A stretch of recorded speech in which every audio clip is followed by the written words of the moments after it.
Hello guys, welcome to the WebAppic channel. In this video, we'll be looking at how we can make TSV product feeds. So without further ado, let's jump into our site and find out how exactly we can do this. To make a new TSV feed, you could click on New Feed, or you can go to the sidebar and click on Make Feed. Let's do that. Now you'll be prompted with this page. In this page, the country, let's choose United States for this example. The template, I'll keep it as custom one so we can add and remove custom attributes according to our needs. Let's name this file tsv1, and this is the important bit, the feed type, you need to make sure it is TSV. The rest of the options, I'll just keep it at the default values. Let's look at feed config. As you can see under feed config, we already have pre-populated custom attributes. These are basically attributes that most of the product uses. I'm happy with most of these attributes. You know what, let's add a suffix so that our price looks a little bit better.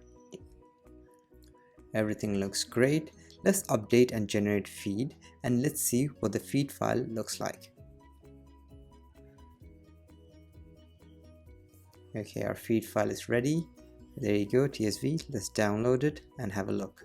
There you go. That's how a TSV product feed looks like. As you can see, we have all our attributes coming through: ID, title, description, link, image link, price, categories, and brand.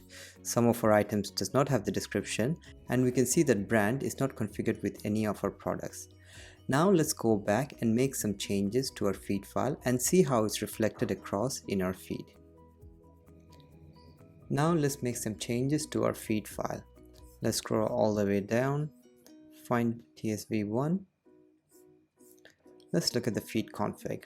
To add a new attribute, click on this button that says add new attribute. So I'll do that. Let's say the new attribute I want to add is sale price. Make sure you choose the correct value here. There we go. And I'll add a suffix as well.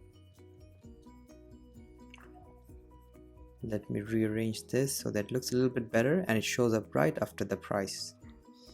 So I've done that, and as you can see previously the brand was not configured properly, so let me change this from an attribute to a pattern. When you choose pattern, that means it's going to return you a static value. Right now this is 43. I don't want that. Let's say all our brands are Adidas. So I'm gonna give this a static value. There you go. And let's update and generate the feed. Once the feed is generated, let's download it and have a look. This is our new updated CSV file. As you can see, the new attribute that you have added in our feed configuration is showing up correctly. Now under brands, this used to be empty. Now since you've given it a static value, all the products have the same brand of Adidas. There you go guys. Now you know how you can create a TSV product feed by using our plugin CTX Feed. If you have any questions or issues, you're welcome to reach out to us at support@webappic.com. I hope you guys found this video useful. Please leave a like and subscribe to this channel for more videos like this. I hope everybody has a good day. Thank you very much.